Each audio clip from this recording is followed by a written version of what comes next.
वक्रतुंड महाकाय सूर्यकोटि समप्रभ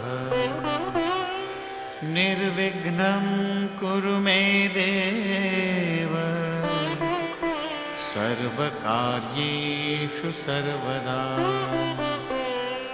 নমস্কাৰ। বেদিক এষ্ট্ৰলজি আসামৰ সকলো বন্ধু বান্ধৱীলৈকে মোৰ আন্তৰিক অভিনন্দন জ্ঞাপন কৰিলোঁ।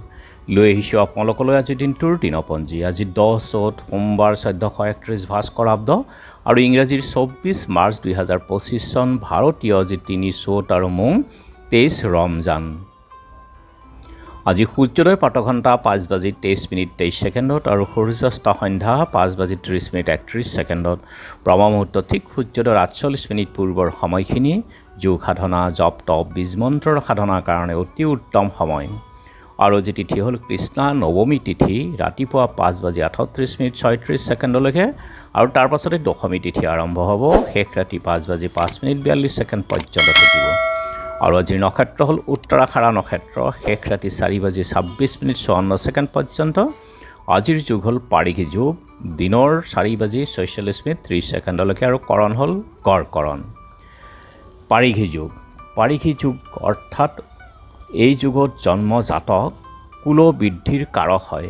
অস্ত্ৰ শস্ত্ৰ বিদ্যাত পাৰ্গত হয় জাতক, কবি বক্তা দাতা ৰোগী আৰু প্ৰিয় বক্তাও হয়। শত্ৰুক দমন কৰিহে এৰিব, এনেধৰণৰ হয় আজিৰ জন্মজাতক। গতিকে ভাল যুগেই, শুভ যুগেই যিকোনো মাংগলিক কাৰ্যৰ ক্ষেত্ৰতো। আৰু এতিয়া চাওঁ হওক আজিৰ গ্ৰহগণৰ অৱস্থান। আজি ৰবি, বুধ, শুক্ৰ আৰু ৰাহু একেলগে মীন ৰাশিত চতুৰ্গ্ৰহী সংযোগ হৈ বহি আছে। মংগল আছে মিথুন ৰাশিত, বৃহস্পতি বৃষভত, কেতু আছে কন্যাত আৰু আজি চন্দ্ৰ বহি আছে ধনুক ৰাশিত।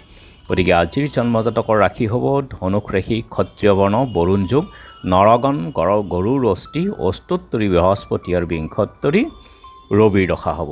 দিনৰ 10:24:54 মকৰ ৰাশি হ'ব, শূদ্ৰ বৰ্ণ, মতান্তৰে বৈশ্য বৰ্ণ, বিংশোত্তৰী চন্দ্ৰৰ দশা হ'ব। আজি আদ্য ঋতু হ'লে 7 দিনীয়া শুভগা যুগ, বৰণত দোষ 2 পাত, শেষ ৰাতি 4:26:54 দোষ নাথাকে। যাত্ৰা আজি নাই, ত্ৰেহাস্পৰ্শ দোষ।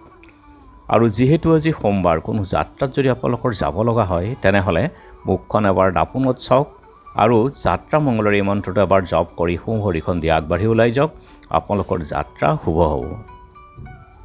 আজি শুভ কৰ্ম নাই। খাদ্যত আজি লাও আৰু ৰাতিপুৱা 5:38:36 কলমৌ শাক, কেৰেলা খোৱা নিষেধ। আৰু শেষ ৰাতি 5:05:42 উৰহি খোৱাও নিষেধ। যোগিনী আজি পূবত আৰু ৰাতিপুৱা 5:38:36 উত্তৰত, শেষ ৰাতি 5:05:42 অগ্নিকোণত থাকিব। আজিৰ কালবেলাৰ সময় হ'ল দিনৰ 6:57:54 পৰা 8:28:24 আৰু কাল ৰাত্ৰি নিশা 9:59:54 পৰা 10:29:24 পৰ্যন্ত। আজিৰ মহেন্দ্ৰ যুগ হ'ল দিনৰ 3:08 পৰা 4:47 আৰু অমৃত যুগ দিনৰ 6:51 আছে ৰাতিপুৱাৰ সময়ত, 10:10 পৰা 12:39 আছে এই মহেন্দ্ৰ যুগ। আৰু ৰাতি 6:23 পৰা 8:42 11:01 পৰা 2:06 এই অমৃত যুগ। যিকোনো মাংগলিক যাত্ৰা, শুভ কাৰ্য আদিৰ ক্ষেত্ৰত অতি উত্তম এই মহেন্দ্ৰ যুগ আৰু অমৃত যুগ। আজি দশমীৰ একদিষ্ট সন্দীপন, চিৰসেউজ অভিনেতা বিজয় শংকৰৰ স্মৃতি দিৱস আছে। আৰু এতিয়া চাওঁ হওক চন্দ্ৰৰ অৱস্থানৰ ওপৰত বিচাৰ কৰি আজিৰ ৰাশিফল কেনে হ'ব। মেঘ অৰ্থ ক্ষতিৰ সম্ভাৱনা, চাই চিতি চলক। বৃষ চক্ষু ৰোগত কষ্ট হ'ব পাৰে, সাৱধান হওক।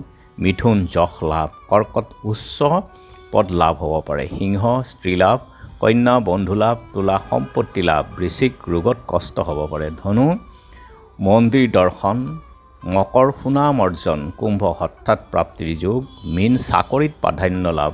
গতিকে বন্ধু বান্ধৱীসকল, এয়া আছিল আজিৰ দিনটোৰ দিনপঞ্জী। ধন্যবাদ।